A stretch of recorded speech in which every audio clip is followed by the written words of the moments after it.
make my presentation work because my computer decided to say, nah, I'm not going to do it. I'll try once more, just a second.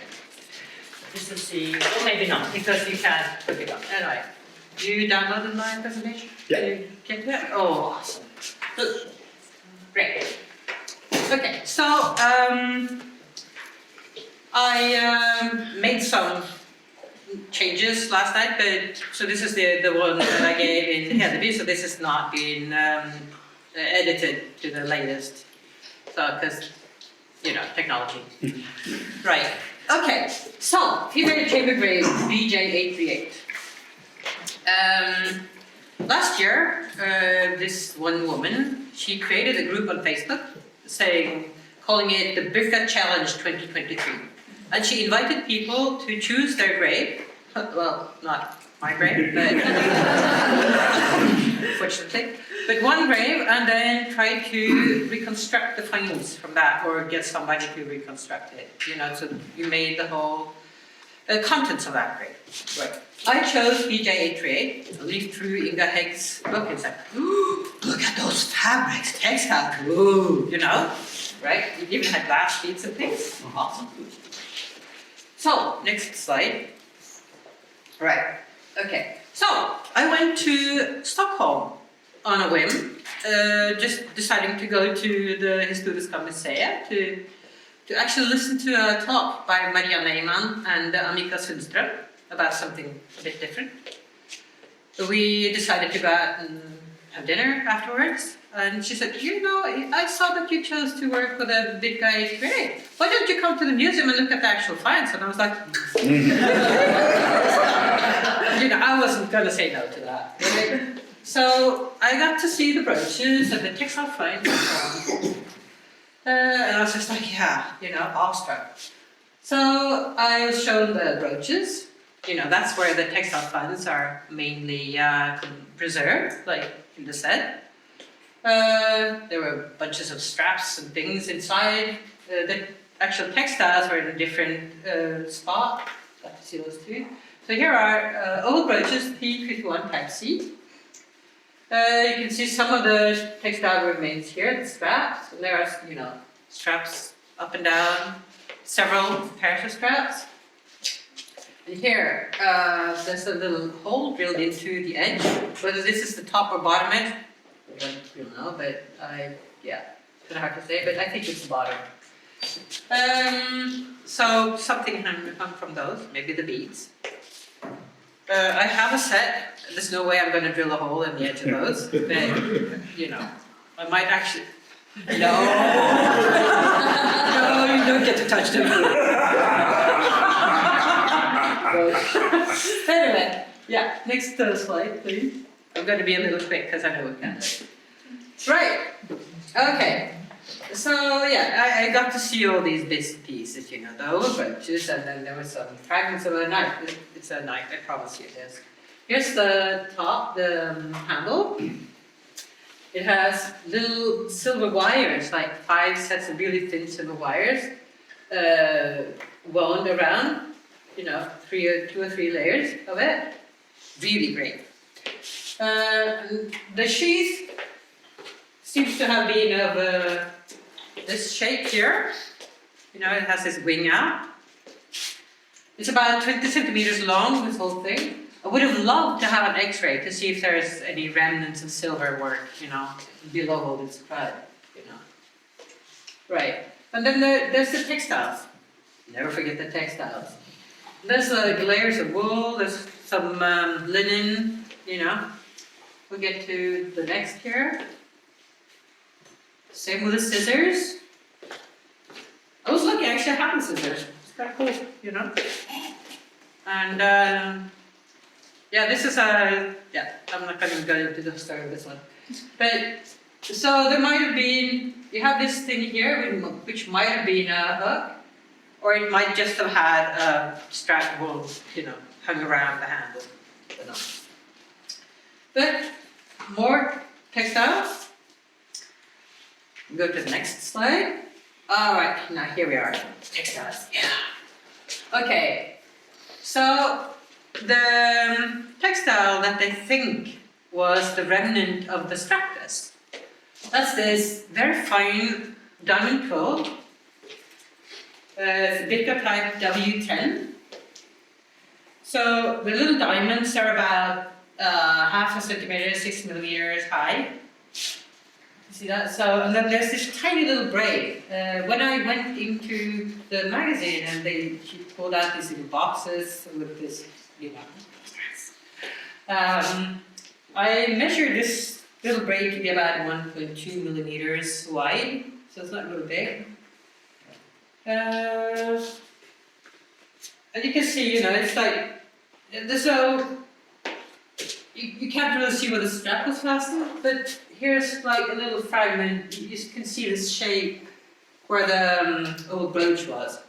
And you'll note that the old brooch the textile went about 2 centimeters into the brooch. So, which seems to be how high up in the brooches the strapless usually grow, So when you see, after the back, you see the straps kind of, the brooches kind of just meet the edge here.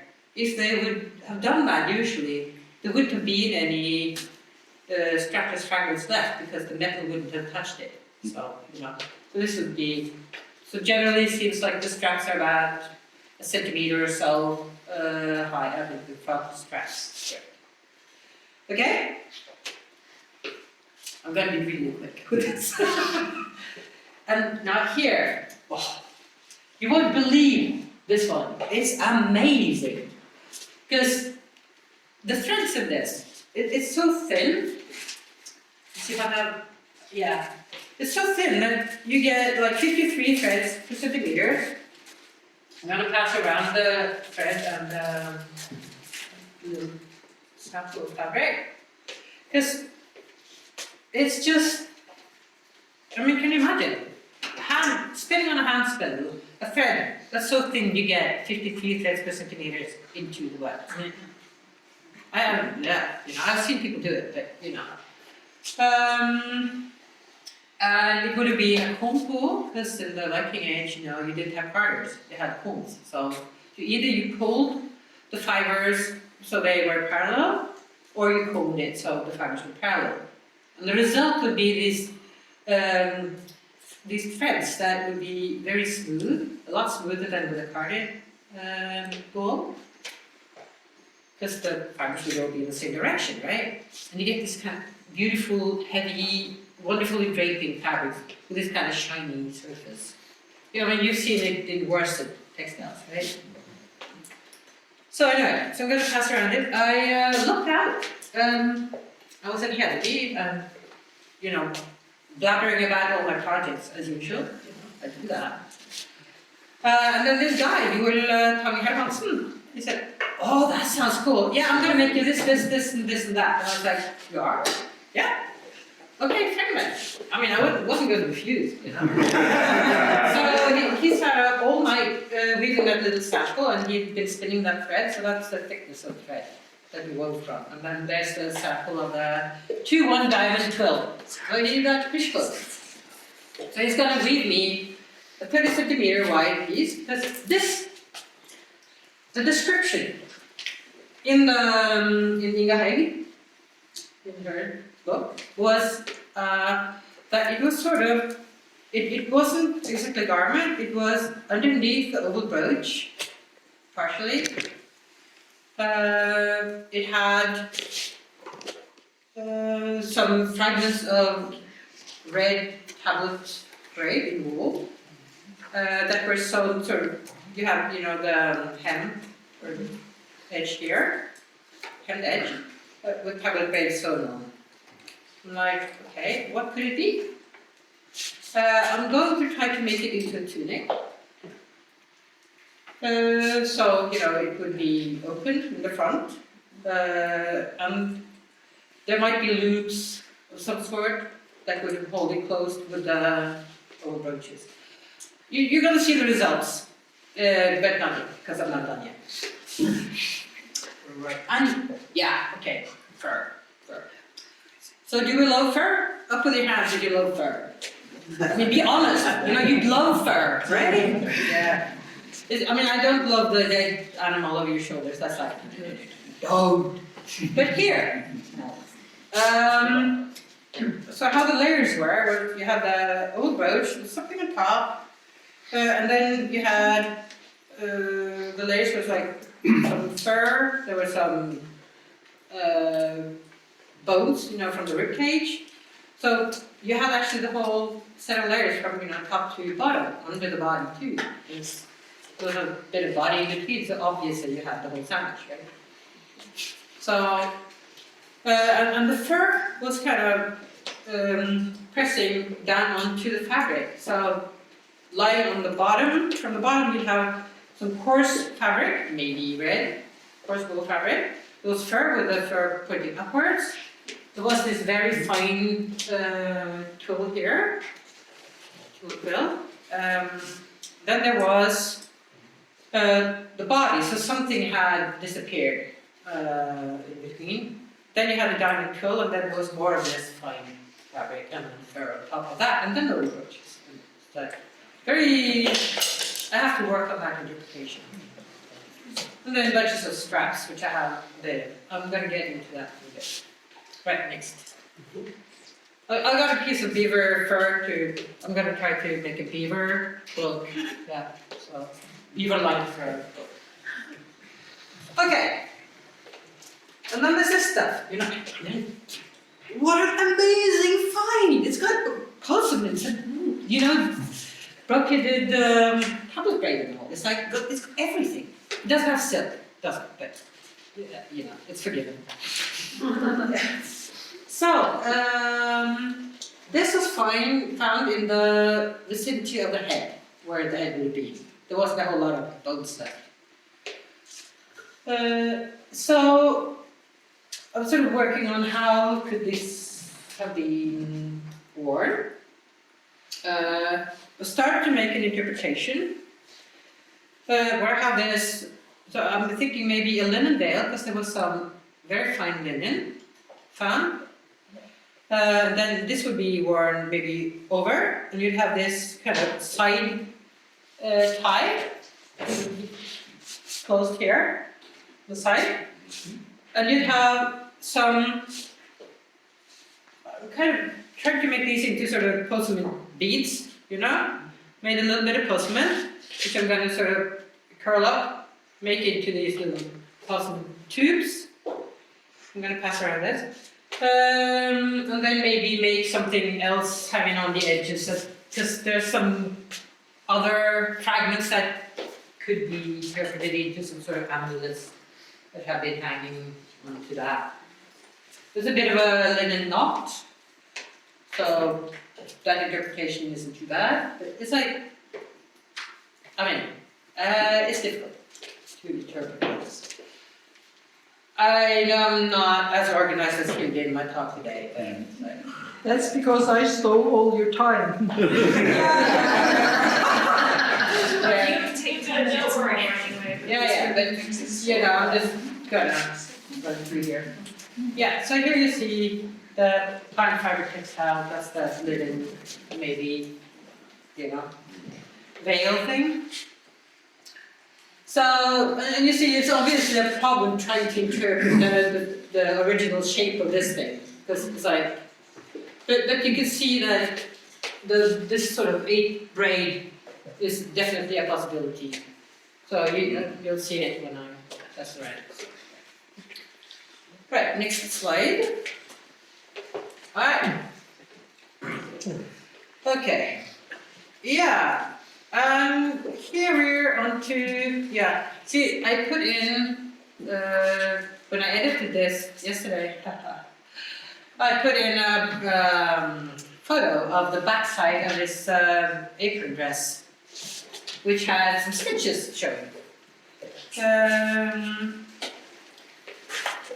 But it all vanished because things. Yeah. So, anyway, so here you can see stitches. This is the very fine tool. I'm going to move this way here. You see these lines here? Those are stitches. And apparently a red wool thread. It's 2-ply. You see it's and S2Z. Yeah, and so you see, this is a simple fold. You can see sort of the raw edges here. So, and I kind of interpret that as this must have been a lined garment. That's my imagination. Because I'll get into that since I now have lost the edits. Could you go back to that? Go back. There, yeah. So on the back side of this, there's some remnants of approximately the same kind of stitch. And you probably can't see this very well from here, but I interpret that stitch as looking something like that. And this is one stitch. It's not 2 rows of stitches, it's just 1 row, actually. Because what you do is I just had to test it, because I wanted to know, this looks like, how could it work? So, you take 1 stitch and then you go up, and then you go 1 stitch and then go down with the needle. And it creates a much more stable seam, because you get a 2 for 1. You get like 2 parallel lines of stitches with just 1 row of stitches. And it doesn't show much in the front, it's really nice. And it's wonderful for fastening, aligning to an outer fabric. So I've done it here. Actually managed to get it done on the play. So here's my interpretation of then what I would say was a light apron dress. It's not my best sewn garment, but it's done. So I'll send around. Had some fun with that, and I imagine it sort of looks like vaguely the same kind of stitch might have been used on that slide we were at, the tunic or whatever it might be. Yeah, there. So you see here, it's like, okay, it doesn't go straight, it goes like up. So it's like diagonal up on this one. So that's kind of interesting. And it's a great stitch. Right, next. Okay. Yeah. Okay, yeah. So, yeah, this one. There were marks of apparently this one. This is Carolingian belt strap end. They're kind of commonly used as pendants, apparently. This might have been hanging on the chain, the necklace or whatever. If it was a swag or if it was a necklace, I don't know. But it had apparently been somewhere here because there were marks on the straps. I've tried to order it. I don't know if you will get it done, but I'll see if I can manage to get it. So there was that. There were 3 weights, at least 3 weights. One apparently in an animal head variety, and then there was one like that, and then another. So this in sort of the find catalog at Eoforwic says the database is just sort of described. They don't have pictures for all the things. So likewise, I say, yeah, there was a silver ring with carnelian. There's a carnelian stone. So I was like, I had this, so I just brought it, so it's a possibility. This is more of a Carolingian style ring. Could be. Yeah. I forgot to talk about the sark. Because I couldn't see that there were any remains of pleated linen on any of the metal finds, any of the old brooches or anything. But Inga Högg, she says she thinks she saw something that could be interpreted as pleated linen remains. So I'm going to go for pleated linen sark, and I made a couple tests to see how it would work. So I'm going to send those around. So the way I've done this is I call it needle pleatings. I gather the fabric with needle and thread, parallel stitches, pull them all together, and then I just put it on in the washing machine, wash it on like 60, just like, I'm gonna beat those pleats in. Right? That seems to work. I'll never wash it after I put the pleats in, so, because I'll show you how far I've gotten. Yeah. It's, so I need like, okay, so I'm gonna have 2 pieces of this, that's gonna be the body. And then there are the sleeves, and this is how far I've gotten so far. This is so it's like, I call this project the never-ending story. Just, leave that here. Right, so that was the sark. So now you have pleated linen sark, full strapless diamond quill with a little braid on top. It's lined. Then there's the tunic thingy. There's a veil.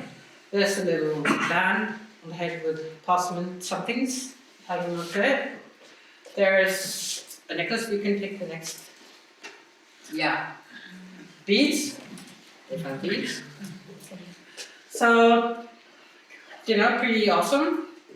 I can't get the right size of crystal beads for some reason. They're like 1.4 centimeters big. They're pretty hefty. But the rest I've sort of managed to gather. So I'm going to send around the little thing here.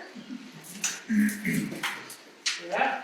There were also some loose beads that were sort of partially broken in a little box. I added those. Made somebody make them. So yeah, we can take the next slide. Yeah, well, that's this one. Yeah, so there you have the whole list. So questions about the construction? I think I found a pattern that would work because there was no third brooch. You had the old brooches, you had the pendant. Those were sort of, and the ring, those were sort of the metal jewelry kinds. So no keyhole opening on the sark, apparently. So it would either have to be a gathered sark that had a tie, or round neck, which wouldn't really work well with a pleated dress. So I'm going for just sort of straight sort of boat neck opening. So together at the shoulders. So you get the shoulder seam down here, and then the pleated sleeves, and pleated across, not lengthwise. So I'm really looking forward to having that thing done. But I think it'll look good. 2 sets of straps and double brooches, an inner. So does that mean that there were 2 straplesses? I've made one that's lined for now, because another interpretation could be that the linen loops are from tool straps. Because there was a pair of scissors, there was a knife, there was an awl, there were lots of things there. But these could have hung from the brooches. So that would give you like strapless loop, tool loop. And then the double set of loops here could be from that tunic thing, or possibly a cloak or something, a shawl that we don't have any fragments of. So, So this is the problem with the interpretation. You have several choices. Yeah. So this thing was a tunic. Was it a shawl that was? Because if you wear a shawl that you just sort of poke in under your brooches, it'll kind of tend to, see if I can use this as a circle. You can kind of put them in here, and then the little straps will go that way, depending on how far down you put them, and you get that piece of fabric laying underneath your brooches. So that's a possibility. I'm going to go for tunic with this first interpretation. I might make several interpretations of this thing, Gonna have fun. Yeah, I love sewing. Yeah, and the fur, beaver or marten, it's kind of hard to determine after all these years. I'm going for beaver. I just love beaver. That came out wrong, anyway. Yeah, whatever. Yeah, so it could be just a pelt laying underneath the body, or it could be a fur-lined cloak. I'm gonna go for a fur-lined cloak. Yeah, so that's good. Yeah, and the silver brocaded tablet frame. Doesn't say anything about how it was positioned. Was it like this? Was it like that? It's like, so I'm going to interpret it the way that I showed you, as a band around the head with some pendants of sorts of, yeah. So, and maybe later I'll make a veil that has a decoration going like that. But then how did they fasten it? So yeah. Yep, and then next slide. Yeah. So as you see, I've begun the whole reconstruction thing. Got most of the beads, lacked the pendant. Started on the linen dress, and then yeah. Well, actually, I did make a strap dress that was just a strap dress, not a lining. The pattern I used was not working. And the fabric turned out to be too stiff, so I had this sort of thing, you know, yeah, didn't look good. So I did this lining instead. Because I also discovered those stitches, which are just awesome for fastening a lining to a strap dress. Testing out the pleating, done that. Searching with textiles. That stumbling block is gone. Because Jord came by and said, I'm going to do it. I want to do it. So, yeah, go for it. Keep spinning. You know? So, and the materials, I'm going to be able to source them. It's nice. Yeah, and I'm, you know, thinking some more. Okay, this is cool. Because, you know, this is the original. This is the original. Those are my beads. Nice. I was able to. So Annika said, "Yeah, why don't you just put your beads up, you know, and see if they're the same?" I was like, "Can I do that?" So they're pretty close. But as you see, you know, the sizes of these guys are, you know, they're a bit different. It's like, yeah, okay, you know, kinda. This one, for some reason, I can't get, but otherwise they're pretty close. You can see it on the necklace I'm setting around. Yeah, so it's cool, huh? Oh yeah. Being able to do that! Yeah, I love it. So I'm very hyped with this whole project. And I'm looking forward to finishing it because that's the best part. But yeah. So I think that was pretty much all. It was a bit messy, this talk, but I think you got most of what I want to tell you. Excellent. So that's it. Thank you. Yeah.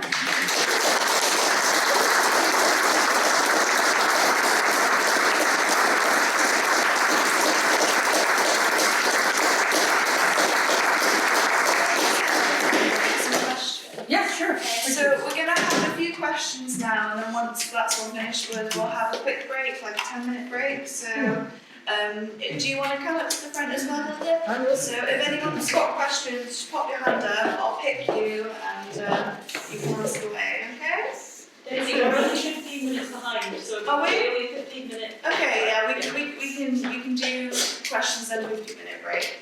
Okay. Yeah. So, you were in the apron dress. This is a question for this lady more because of the outfit that you found in a box. Yeah. Hip. The skull, the Russian part, yeah. I was thinking, you know, like in the Greek statues, they have the outfit. Yeah. And I was also thinking it's slim, as in the wedding, and it's Thor's outfit. Yeah. So they put, you know, he looks like this, but then occasionally they put the dress on him, and that's why the massive historic proportions. Yeah. I was thinking exactly the same thing with Yeah. the dressings of divine statues. Yeah. I was also thinking you were saying about the opposite, so scarcity. Scarfi is, Yeah. she is a She maid is, dressed as a man when yeah, she's okay. introduced to the gods. Yeah. So that's the That would opposite actually of be a good thing to keep in mind for the small figurines that Yeah. is, yeah. Fair, and yeah, I think the skull find is really something that, where you look at it and think, is this actually an apron dress at all? Is it dressing on something? I mean, the whole thing is, it's folded up and put in the box together with the brooches, and there are some straps in the brooch. Yes, although the report is very slim, and it's also very much clear that the author's first language is not English, it's Russian. So they probably, some of the things, it's hard to interpret what they mean when they're written in English. But yeah, having something that's dressing a figure, dressing something, could be also an explanation for why it looks so strange, because it has very wrong proportions. It might not have been intended for the lady in the grave at all, it might have been something given with her. We won't know because it was in the box. But that's also why I call it really much an off-the-beaten track thing, because if you want to look at how the strap dress probably looked, looking at the typical dress found in Heartland Scandinavia is probably going to give you more information than the really outlier, strange Russian find that could be also a sort of hybrid thing between Russian clothing perhaps and Norse clothing. I don't know enough about ancient Russian clothing, but yeah, the Greek or the way that things are draped, it might be something very, very different from what we would think of as a strap dress. And Skadi is definitely a point I will remember, because yeah, it might be something like that. Thank you. Yeah, just a quick question. You actually, it's more just a technical thing. The thin braid that was on the London twill. Yeah. Is that, when you said sewn to, is that a separate braid which is being sewn on, or is it braided and sewn at the same time? It's a 3-cord braid that's been braided first, so you have a braided string, and then it's been stitched on with whip stitch. If you look at the little sample, I stitched it on from the back, so it gives a very sort of... I haven't got the strong glasses with me. No, I'll just explain it. So yeah, it's a separate string that's been sewn on. It's not like an embroidery string or something. That's at the back. Yeah. Just going back to the beginning of your tale about the history of Oskar has been portrayed, and you very quickly alighted on Fleming Battle. Yep. Before him, back in 1979, there's, and I don't know the artist, but there was a massive publication, David notebook with all the craggy-faced Vikings. Oh yeah. And that sold like just hotcakes through the UK. And that was our start point. Yeah. Those drawings were our start point. All the women looked beautiful, all the men looked, you know, like they Still the same. But yes. and the next sort of leap into that, oddly enough, was here in York when the Finnish finds were replicated, this Kalevala finds were replicated and exhibited opposite the Copgate in Phoenix, I think it was, years ago. And I think by that point we started to kind of begin to join the dots for ourselves here as reenactors, because we couldn't source the academic publications that weren't none, as far as we were concerned. The only other place to find tortoise brooches was from a guy who replicated some original finds as they were. He didn't renew them. They were a chap from BM, I forgot his name now, and he replicated them as they came out of the ground. Because so they were partly ruined and things like that. And they were only ever meant to go on to silk scarves anyway, really, in truth. You could never meant them for reenactors. So it's been an uphill battle, you know, to get right. I mean, that, and that's also one thing to be aware of, is that because even in academia, people refer to other research, which is proper, but sometimes they, you get a misunderstanding, and it spreads like a sort of Chinese whisper. It does. So if I know in one report that Inga Hegg writes about the Oseberg file, and she writes about linen appliqued figures. And it's like in red and blue linen. And then that spreads as, there was linen, but it's not linen preserved in the Eoforwic grave. That was probably some wool figures. So even academics will make mistakes that will go on. But then, so that's why I prefer to go back to the original reports, now that they're possible to get, but they're not all written in a language I can read, and probably more of them are written in language that are hard for you to read. And then try to find out what it is. But that takes forever, which means that I make things very slowly because I want to know everything before.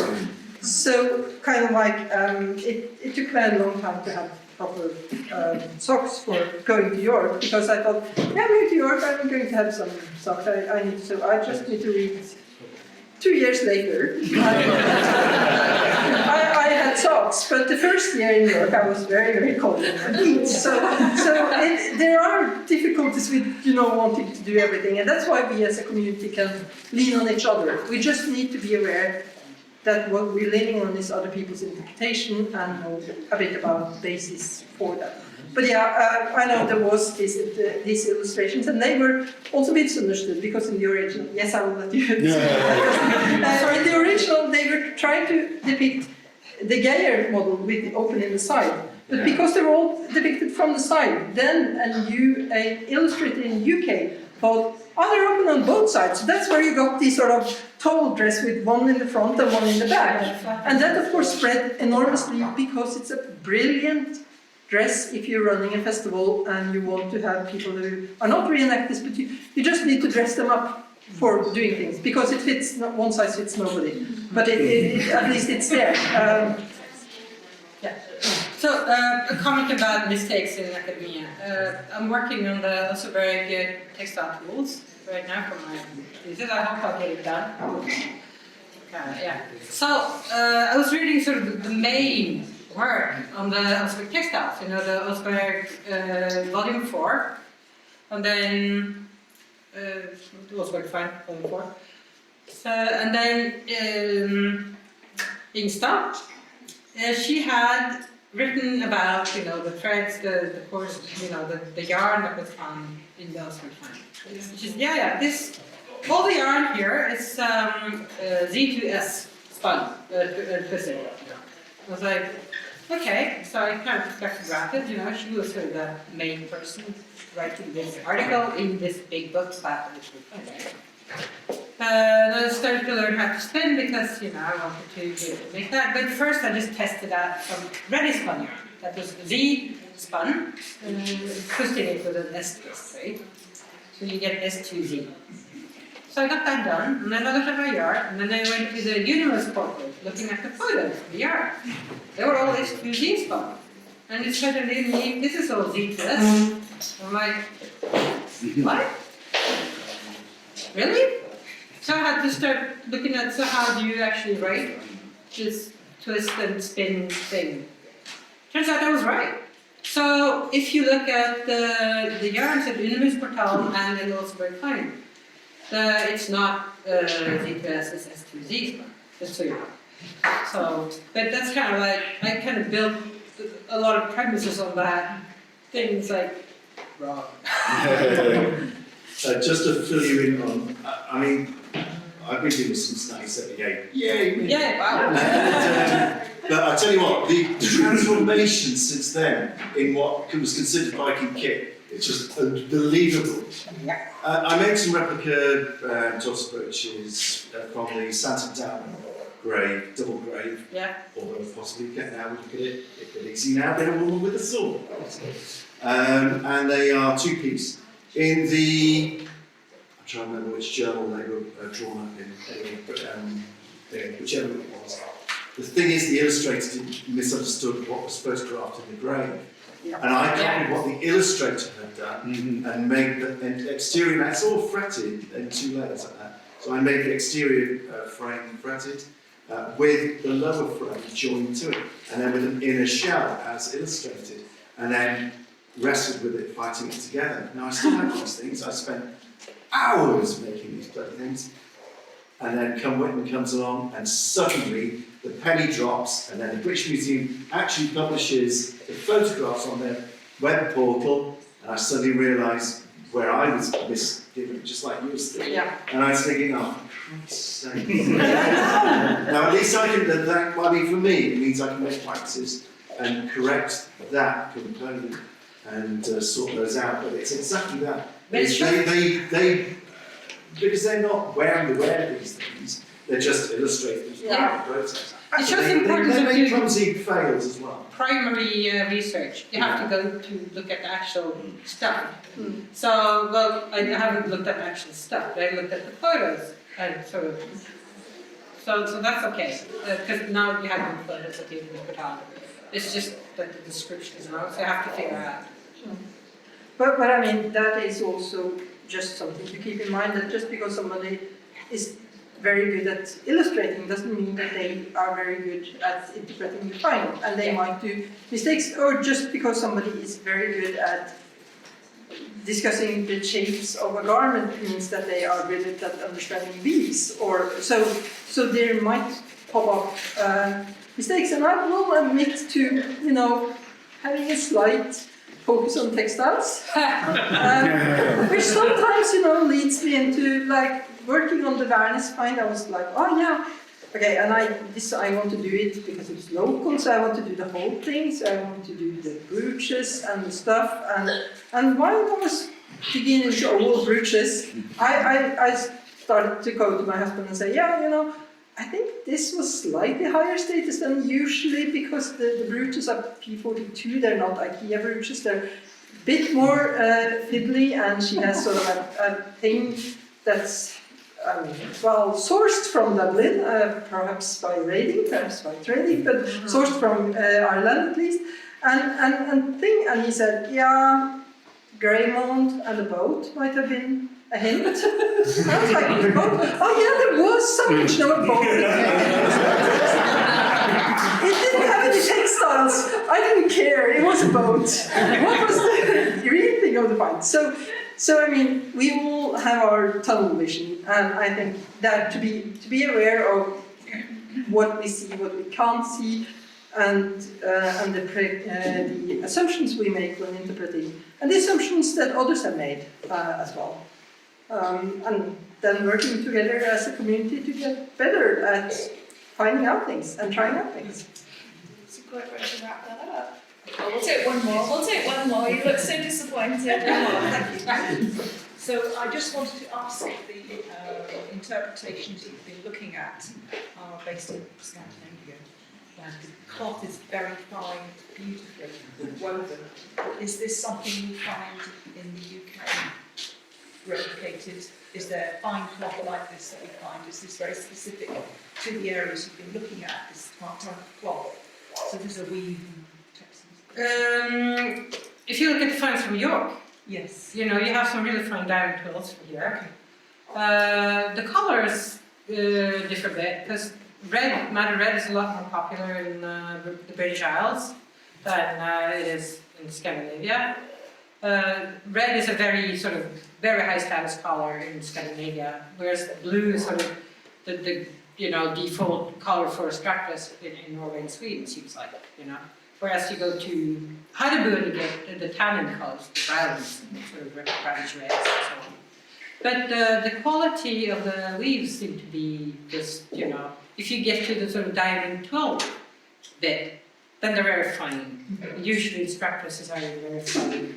Would the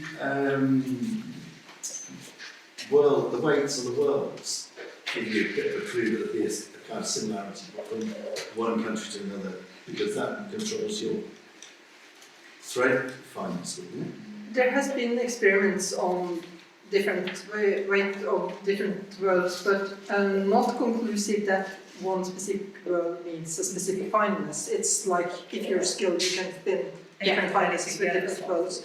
I'd also just add one more complication in that color and dye.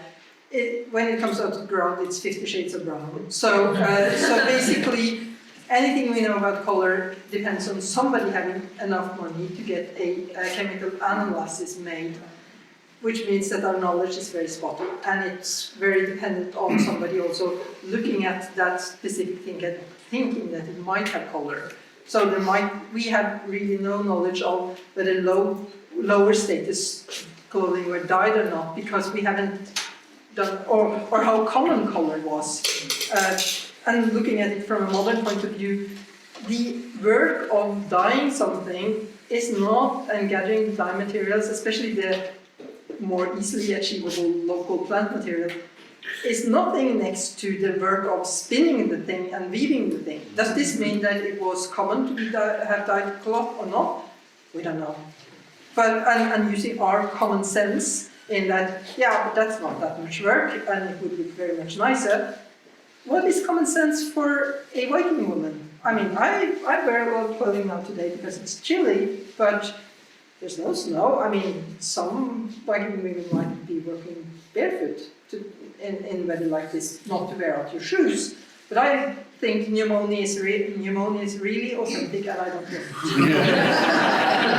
I'm afraid you're going to have to hold any more questions till the end of the day when there's going to be The answer to the previous question about fines of the yarn, it's all dependent on the staple length of the material that you're using. So the more finely you carve your wool or your linen fibres, the thinner you can make your yarn.